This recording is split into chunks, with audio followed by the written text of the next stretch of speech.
Kita terhubung dengan jurnalis Kompas TV di Gedung Mahkamah Konstitusi bersama Putri Oktaviani di sana. Okta, selamat siang. Bagaimana untuk situasi di Gedung Mahkamah Konstitusi jelang pembacaan hasil sidang pada esok hari, Okta?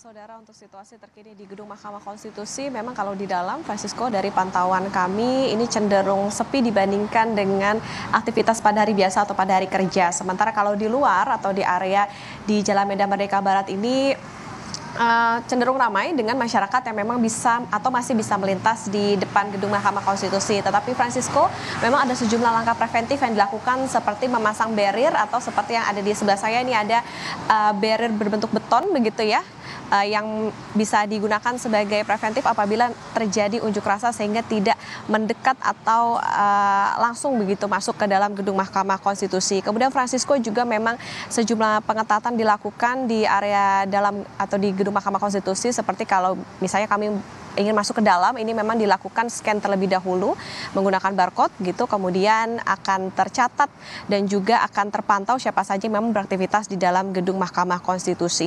Hari ini Francisco dijadwalkan memang adalah rapat musyawaratan hakim yang sudah digelar sejak tanggal 16 April 2024. Jadi RPH ini dilakukan setelah semua pihak yang terlibat ini menyampaikan kesimpulan.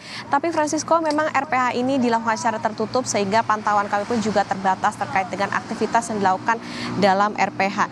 Sementara untuk besok rencananya untuk sidang putusan ini akan digelar pada pukul 9 pagi. Jadi nanti teknisnya memang dijadikan dalam satu ruangan dalam majelis yang sama, dan seluruh pihak yang terlibat ini perwakilannya diminta untuk hadir langsung, dan ini juga kemarin surat untuk undangannya ini sudah dikirimkan kepada masing-masing pihak yang terlibat tersebut, sehingga diharapkan bisa langsung menyaksikan bagaimana jalannya sidang putusan besok. Sementara untuk yang memang tidak ada kepentingan atau memang mereka misalnya kemarin mengirimkan amicus curiae dan lain-lain, ini bisa memantau melalui secara online, melalui streaming, melalui kanal milik Mahkamah Konstitusi ataupun melalui media. Seperti itu, Francisco. Baik, Okta, kita mengetahui selama rapat permusyawaratan hakim ini, kita mengetahui ada unjuk rasa ataupun juga masa aksi di sana. Apakah ini nantinya akan mempengaruhi rekayasa lalu lintas, dan apakah juga dari pihak kepolisian juga sudah menjelaskan apabila terjadi masa aksi ataupun juga pembacaan sidang putusan, rekayasa lalu lintas akan dilakukan besok?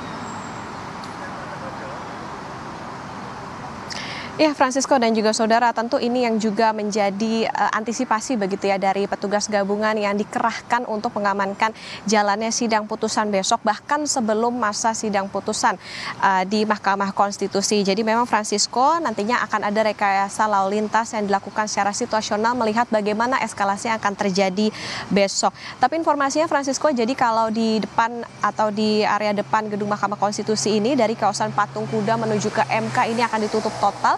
Sementara dari arah Budi Kemuliaan ini masih bisa menuju Jalan Medan Merdeka Selatan atau mengarah ke Patung Kuda.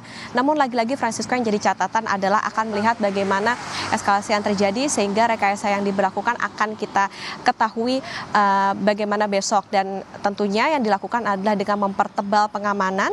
Jadi dari pihak gabungan ini diterjunkan ada sekitar 3.600 personel gabungan TNI dan juga Polri, dan juga sejumlah kendaraan taktis seperti water cannon, barakuda, dan lain-lain. Pengamanan juga rencananya akan dipusatkan juga di area Patung Kuda, Francisco. Jadi ini untuk mengantisipasi apabila besok misalnya terjadi atau ada aksi unjuk rasa dari misalnya pendukung para capres-cawapres seperti itu. Jadi untuk Anda yang mungkin akan beraktivitas besok di sekitar area Gedung Mahkamah Konstitusi atau melewati area ini, bisa menghindari jalan misalnya di Jalan Abdul Muiz, Budi Kemuliaan, Harmoni, Medan Merdeka ataupun Jalan M. Tamrin. Itu yang menjadi catatan Francisco untuk besok di sidang sengketa atau putusan sengketa Pilpres 2024. Francisco. Baik, terima kasih Putri Oktaviani yang melaporkan situasi terkini di Gedung Mahkamah Konstitusi jelang sidang putusan MK besok. Terima kasih.